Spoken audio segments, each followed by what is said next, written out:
We're in some kind of trap line. There were snares everywhere, carcasses like you would not believe. It changed my life. The primary use of a snare is capturing an animal around the neck and choking it to death. That's the objective. They have been testing killing devices, including snares, and they have not published a single scientific paper, not a single thing.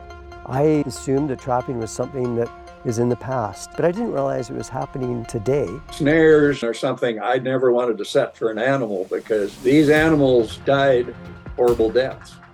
And we know that they spend hours in pain and suffering. That's a lot of suffering. The onus is on the trappers to prove that these snares kill quickly and humanely. Regulations really truly are archaic and outdated at this point. There are limits to everything you take away from the province of Alberta if you're an outdoorsman, except a trapper. There is a lot of secrecy behind the commercial fur trapping industry that we need to uncover and expose.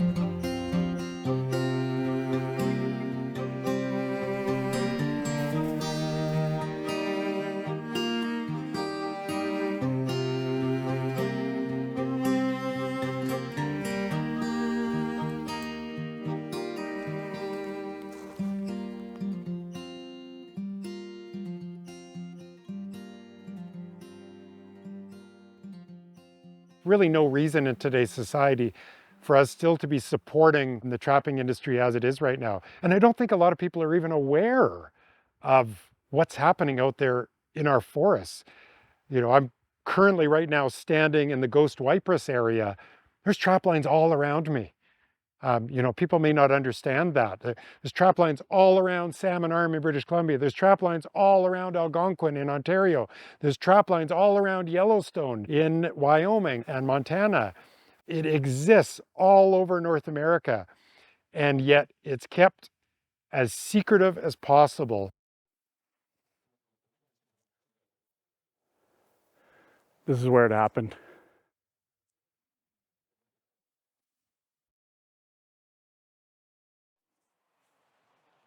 I've been hiking in this area of Kananaskis for over 40 years, ever since I was a kid. January of 2019, came across a whole bunch of crows and ravens off into the trees, decided to go see what was going on, went over there, realized we're in some kind of trap line. There were snares everywhere, carcasses like you would not believe. Their feet had been snapped off, their skin had been ripped from their body, and the full carcass just left to rot. Wolves, coyotes, foxes, you name it, it was everywhere. It was like a graveyard. And there's a fallen tree to the left of me, about 10 feet away, and up from behind it popped a wolf.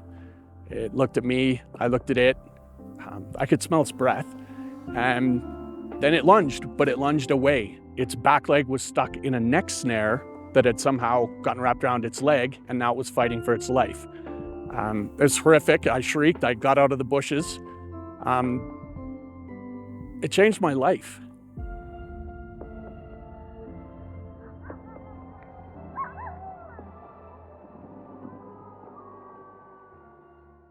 After I saw the wolf that morning, I became a fanatic about trapping. I had to learn why it was still a thing, if it was still relevant, why it was regulated, how it was regulated. I really dove deep into learning about this industry because it was such a surreal experience. I went digging. I started reading documents that trapping industry has put out, documents that the government has put out, documents that anti-trapping people have put out, research papers, studies. I just went crazy. 3 years now of learning and knowing everything I can about trapping in Alberta.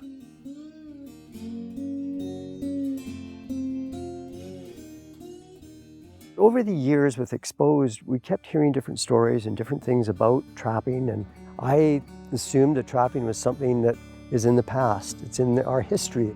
But I didn't realize it was happening today, and certainly not to the extent that it was happening. There's tens of thousands of animals captured and killed every year through trapping. And I really didn't know anything about it. I thought, what better way to learn about trapping than to become a trapper? So I took a course with the Alberta Trapping Association.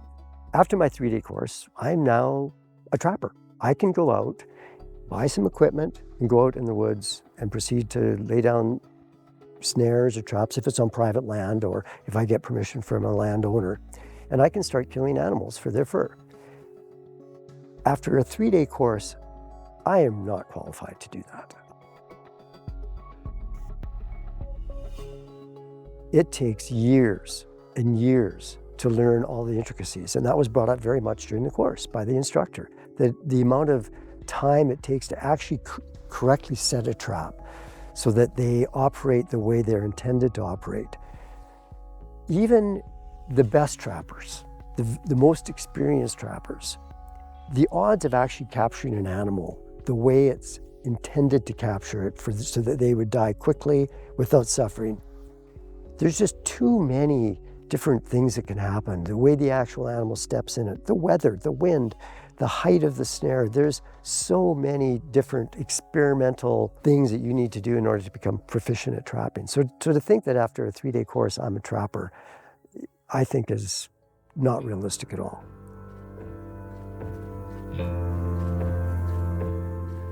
The vast majority of trappers in Alberta don't have any formal education in terms of the environment, ecology, biology, any of the sciences.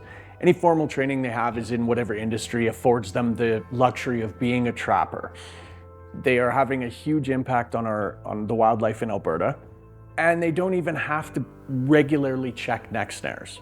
So when they talk about killing snares and humane methods of trapping animals, you can have a trap line 5 hours away. You come out at the beginning of the season, you set up hundreds of neck snares, you go home. You don't have to come back till March to check if these snares worked, if these animals were caught. Those animals could suffer, they could freeze to death, they could face predation on their own. You know, a trapped animal is an easy animal to catch and eat by another animal. The live wolf I encountered with his back leg stuck in a snare. What if that was the next 3 weeks of his life, just being stuck because there's no regulation on how often you have to check your killing neck snares? Just another way that the Alberta government does not regulate trapping. They allow it, they don't regulate it.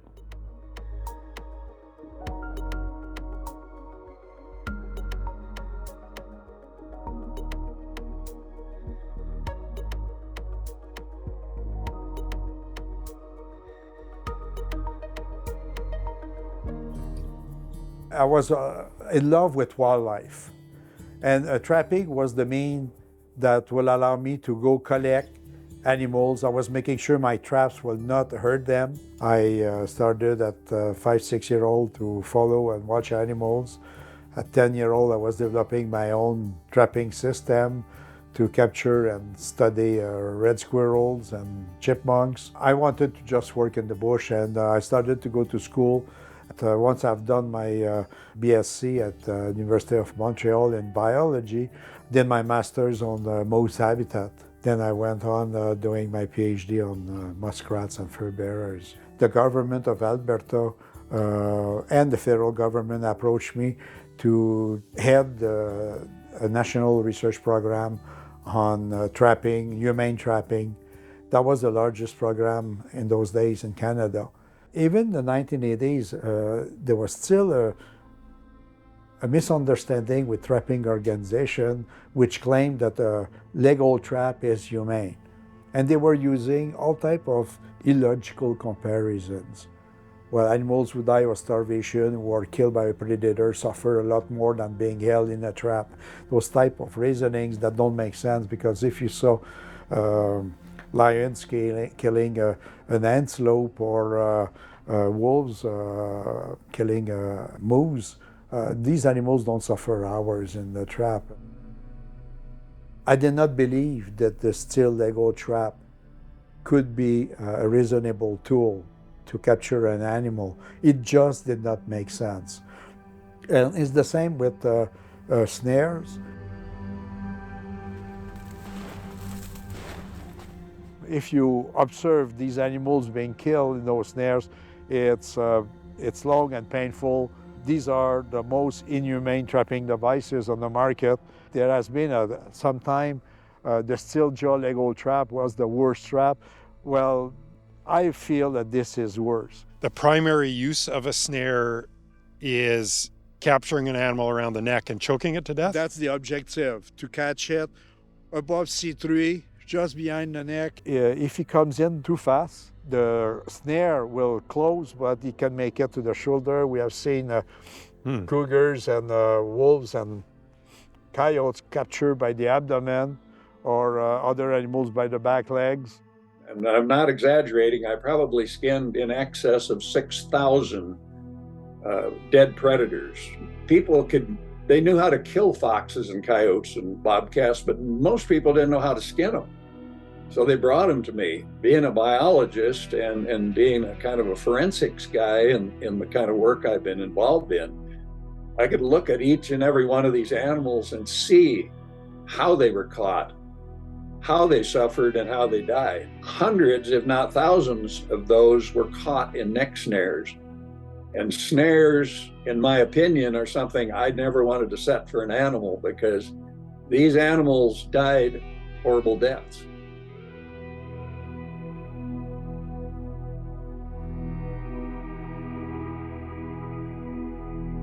Tougher to choke a canid. It's hard because their major vessels, blood vessels, are deeper in.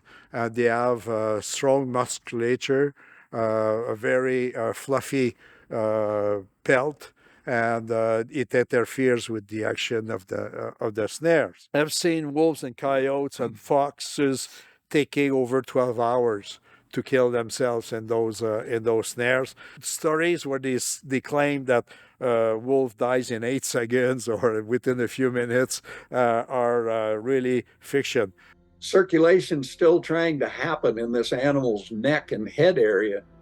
You're getting blood flowing in, but you're not getting blood flowing out necessarily. What you're getting is an accumulation of fluid in the head from this partial constriction that's going on. And it's one of the most horrible scenes the average person will ever see. Their heads swell up, their eyes swell shut, their lips enlarge, and gradually they may die. But a good share of those jellyheads that I scan out, I find the gunshot wound in them, where the trapper found them alive in that condition and had to shoot them. Are they selective at all? Like, it looks to me like if you just go out and you set this loop in the bush, this snare in the bush, that a lot of different animals can get caught in it. Yeah, they are the most unselective trapping device on the market. They are not selective at all. They will catch anything from a fox to, you can catch birds of prey like bald eagles and golden eagles. You can catch owls, and you will catch cougar, lynx, fox, coyotes.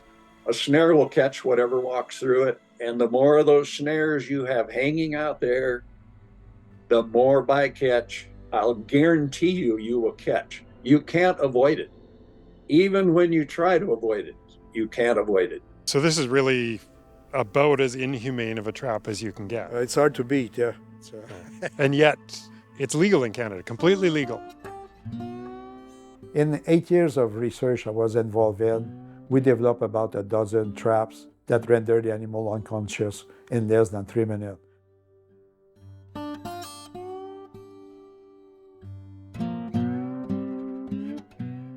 And already our data were so good that we were showing for many animals, it could be done within 2 minutes, within a minute. For small animals, we could do it within 30 seconds. The 3 minute was already too long. We could modify it. We reported that the Fur Institute of Canada, which was the agency at the federal level that was in charge, we reported it to provincial and federal agencies. Of those a dozen of traps, 1 trigger was accepted, 1 modification on the marten trap was accepted. All other work we did, nothing of it has been implemented. We had people from Australia, Europe, Canada, United States that came and presented their findings and so on, and that came, and we produced the first book on mammal trapping in 1999. That book showed and updated everything about trapping we had done. None of it was used in the standards that our country and other countries have signed in the agreement. It was just pushed aside. Things like killing neck snares simply shouldn't be allowed at this point. You know, they were excluded from Canada's international trapping agreement that they signed with other nations back in 1997, 1998. AIHTS stands for the Agreement on International Standards on Humane Trapping. It was a group of people, bureaucrats with some carefully selected scientists, I would say, decided to do a standard that will make sure that the illegal trap will be eliminated and better animal welfare will be implemented in trapping. At the trapping level, trapping technology, they did exception for trapping devices such as the snares, and the exception required that within 5 years some alternative, valuable alternative be found. But also there was another clause that said those trapping devices that do not meet the AIHTS standards could still be used in jurisdiction as long as an authority on the subject considers that they can be used. The authority are the representative of the government and fish and wildlife offices that decided snares can be used. Canada actually would not sign the agreement without having killing neck snares excluded so that trappers could continue to use them.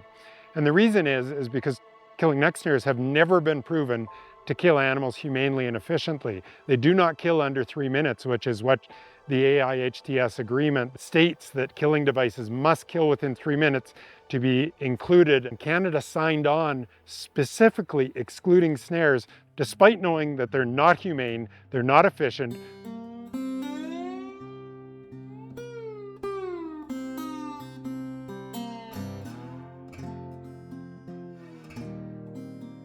It was not based on science. It was not based on animal welfare. It was a political decision taken by people who work for governments. When I left in the research program in 1993, I was a very frustrated researcher. We had found such good stuff, and we were getting so much reluctance by the industry and the trappers themselves to enforce those changes that could have eliminated a lot of pain and suffering within the world of wildlife. You realize that with killing neck snares, those snares are being used in Canada, only in Canada to start with, on a yearly basis to kill about 100,000 of foxes, coyotes, and wolves. And we know that they spend hours, each of them, in pain and suffering. That's a lot of suffering.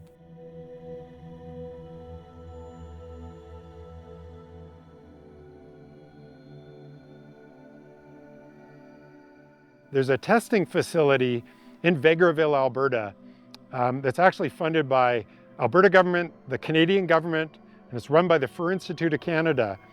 And for almost 3 decades now, I think a little over 3 decades now, they have been testing killing devices, including snares. And they have, in the last 24 years, not published a single scientific paper showing that they've come up with any new traps, showing that snares are that they've been able to make them kill in less than 3 minutes. Not a single thing. How many animals must they have to finish, choke to death, to tell if a trap works or doesn't? So these neck snares they're gonna win or lose, but the animals are always gonna lose. So I started talking to one of the scientists at this facility. I sent him a bunch of questions via email. How many animals do you use? How many different snares are you testing? No emotion questions, just scientific method. What is the outline of this study? He was very, gracious at first and said, yeah, I'll send you some information. I'm just busy. A week later, he forwarded me an email that had the history of some internal emails. Instead of deleting that, he just forwarded it. He had provided an answer to every one of my questions and forwarded it to, you know, the business person, the legal person, I don't know, and said like, hey, these are Craig's answers. Have I outlined this properly? They redacted it in the email, sent it back to him saying like, no, 100% of my questions were redacted. They forwarded back to me saying, yeah, no, sorry, we can't provide you that info.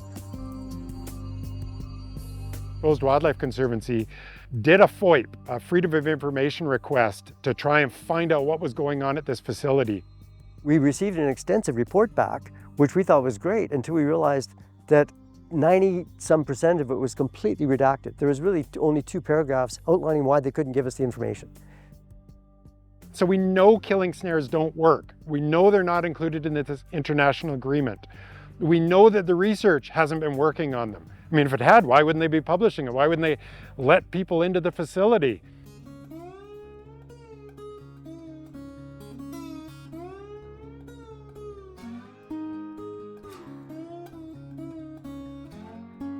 Regulations really truly are archaic and outdated at this point. It's nothing against the trappers themselves, it's the regulators and government and the industries. And so we are really in dire need of trapping reform at this point. A trapper can take as many animals off their trap line as they can in the season. If I want to go fishing, there's a limit to that type of fish I can catch that day or that I can bag with me. If I want to go bird hunting, there's a limit. If someone is moose hunting, there are limits to everything you take away from the province of Alberta if you're an outdoorsman, except a trapper. You are under more control if you're hunting grouse than you are if you're choking wolves to death. This is not a livelihood anymore. They're not doing this because that's what's putting food on the table and paying their bills. By and large, they are doing this now as a hobby. And do we really need this as a recreational hobby out there? Trapping should not allow the use of trapping devices that are so unselective that they impact on non-target populations. It has to be regulated, it has to be implemented by wildlife agencies, that the Wildlife Act tells them you're responsible for the proper use of our resources. And the government of Alberta is so weakly attuned at governing trapping that they turn to the trappers to say, how should we update these regulations? And that was from a key person inside the Environment Ministry of Alberta told me, no, we go to the ATA to get these regulations refined regularly. Refined meaning subtle changes from the trappers themselves. How can we better govern your industry? Please tell us how to make this better. And the trappers, they're not going to change that. It's no wonder nothing's changed for 100 years. Totally. It just seems to me like there is a lot of secrecy behind the commercial fur trapping industry. And I think once people are aware, they will agree that it's time to move on from this. It's, you know, it's part of our heritage, it's tradition, but times change. Wildlife professionals must start to have a stronger say in what is proper or not, through the better use of standards, less influence from politicians, and less influence from lobbyist groups. Snares, be manual or power snares, should all be banned. When we use bad traps, trappers look bad. When we use bad traps, animals suffer. We don't need any of those consequences. We have to clean up our act in trapping.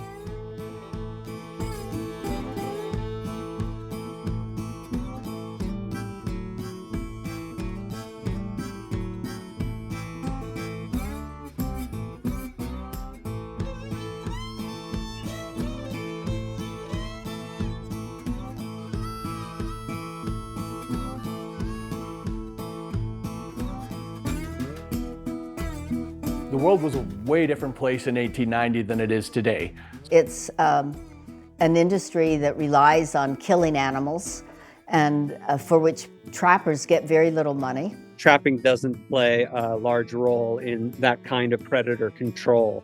When we reintroduced wolves, 26 years ago, Since that time, elk herds, talking statewide elk herds in Idaho, Montana, Wyoming, have all increased. If tomorrow fur trapping was to stop altogether, that won't be the end of the world.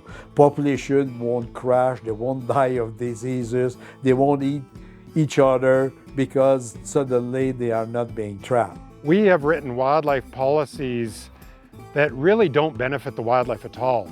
We've had a pretty checkered past as people. Why can't we update trapping? It's just a matter of years until our generation is looked upon as despoilers of nature.